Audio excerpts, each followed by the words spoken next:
What's up everybody, see you again on the Fake MMA News. Again, we will inform you the latest news from the MMF special UFC. And just listen. Fate of Aleksandre Topuria's historic plan for brother Ilia hangs in Charles Oliveira and Islam Makhachev's hands. There is a storm brewing in the UFC, and Ilia Topuria is at its very core. The undefeated Spanish Georgian is not happy with being a one-division king. He wants to do what no other fighter in UFC history has done: hold 3 championships across 3 categories. It seems ludicrous at first, unrealistic, almost arrogant. But then you look at his streak, his confidence, and the way he destroys opponents like he's in a different league, and the idea doesn't seem so insane. Now, owing to a stroke of luck and a few vacated belts, that wild fantasy is starting to look more like a possible option. Aleksandre Topuria, Ilia Topuria's older brother, just revealed what their family truly wants from this journey.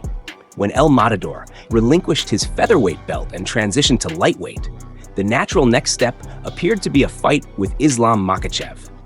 However, Islam Makhachev decided to try his luck at welterweight instead, leaving the 155-pound title up for grabs. Enter Charles Oliveira. The Spanish Georgian now fights Du Bronx for the vacant lightweight crown, which is the first stage in what Aleksandre refers to as the perfect scenario. In a recent interview, Aleksandre Topuria did not hold back. His vision? His brother defeats the fighter from the favelas and moves to welterweight in pursuit of a new title. He told Enrique Jimeno MMA the perfect scenario would be for Ilia to win, for Islam to win in the welterweight division, and then for Ilia to fight for a 3rd belt. Historic. Well, it surely would be historic. 3 divisions, 3 titles.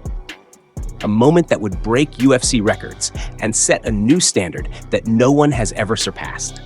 And Aleksandre Topuria isn't saying this as an optimistic sibling who's dreaming big on the sidelines. He's a fighter himself, so he understands how vicious and unforgiving this sport is.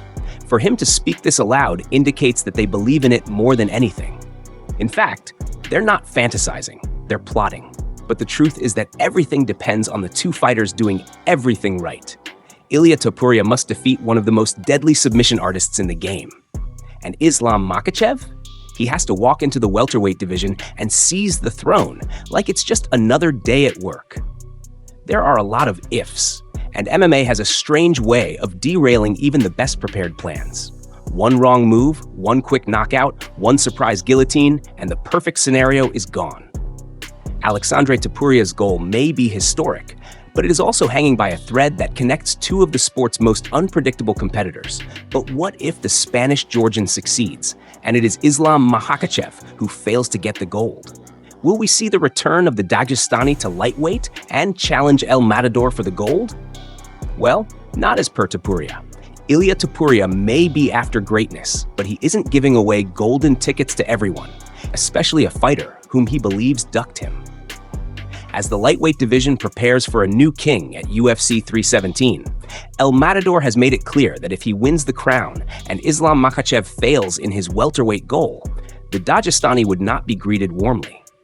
The belt will be his, and he will set the rules of engagement.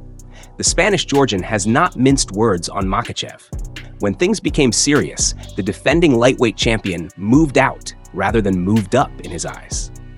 From the start, Topuria questioned Islam Makhachev's bluff, pointing out how he promised he wouldn't leave just to do so when a serious threat arose. Now that Makhachev is after a 2nd belt and El Matador is fighting for the one he left behind, the Spanish-Georgian star sees no need to offer him a shortcut back to the top. In fact, he has stated that if Makhachev wishes to return, he will have to wait his turn, just like the other contenders. There is no immediate redemption, no preferential treatment. He said, so after this fight, when I have the belt, he can get in line, which is a long one, and someone's eyes will be shining.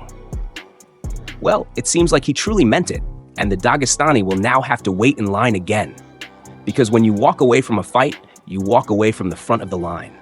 And in Topuria's opinion, Islam made his decision. What do you think?